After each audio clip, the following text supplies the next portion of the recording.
Dhe ka shumë nga kjo e sotmja që filozof, sociolog, psikoanalist dhe historiane kanë përshkruar kohë më parë se sa të vinim ne dhe pas nesh të vinte Facebooku, Instagrami, TikToku. Shumë kohë përpara se bota të kishte internet. Dhe as pak çuditërisht, ata mund ta ndihmojnë sot të kuptojmë atë që po ndodh. Shumë më mirë se sa ata që sot na tregojnë gishtin, ndërkohë që gishti tregon hënën. Njëri prej atyre që nuk jetojnë në epokën e internetit, na ndihmon ta kuptojmë shumë më shpejt se sa çdo përpjekje për ta kapur në çfarë shohim rreth rrotull, mekanizmin që ushqen me kaq sukses histerinë e algoritmeve.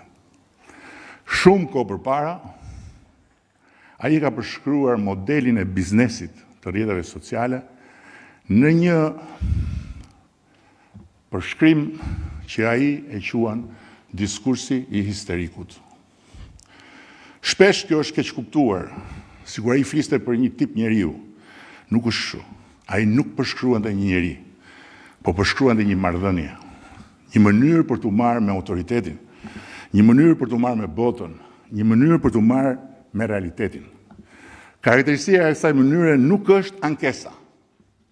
Ankesa është normale. Nuk është kritika, kritika është shumë e nevojshme. Ajo është shpesh motori i përparimit. Karakteristika e saj është diçka krejt tjetër. Është momenti kur ankesa pushon së qeni mjet. Dhe kur kritika bëhet identitet. Dhe kur njeriu nuk lufton më që problemi zgjidhet. Lufton që problemi të mos mbarojë kurrë. Sepse në çastin kur problemi zgjidhet, duhet gjetur menjëherë një problem tjetër. Dhe ja një shembull shumë i zakonshëm. Në një familje mungon detergjenti. Ankesa është krejt e arsyeshme. Detergjenti blihet. Por del problemi se nuk është marka e duhur. Edhe ajo ndrohet. Pastaj del problemi se u ble me vonesë. Pastaj del problemi se pse u kërkua falje. Se nuk ishte pse të kërkoj falje nëse nuk do ishte bler me vonesë. Dhe nuk do ishte bler me vonesë nëse do ishte marka e duhur. Pastaj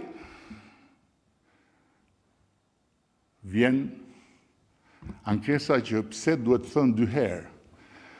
Dhe pastaj pse falja nuk ishte tonin e duhur. Në fund kupton që detergjenti nuk është problemi. Problemi është nevoja që ankesa të vazhdojë, sepse ankesa është bërë identitet. Natyrisht politika s'është kuzhinë, por mekanizmat njerëzor nuk ndryshojnë aq shumë dhe as ata politik jo. Një pjesë e lëvizjeve politike nuk ndërtohen mbi atë që pjesëmarrësit në të duan të ndërtojnë. Ndërtohen mbi atë që nuk duhet të pushojnë kurrë së kundërshtuari. Objekti ndryshon, mekanizmi mbetet. Sot është një projekt, nesër është një ligj, pas nesër është një ministër, më pas është një kryetar bashkie, pastaj vjen një ambasador, pastaj një kompani, pastaj një aleancë, pastaj një roje apo një polic i dehur, pastaj një zonë mbrojtur, pastaj del dhe një zog. Nuk ka fare rëndësi objekti. Rëndësi ka që motorit mos fiket dhe zhurma e tij mos pushojë. Sepse në çastin kur kundërshtimi pushon, identiteti s'ka më lëndë djegëse.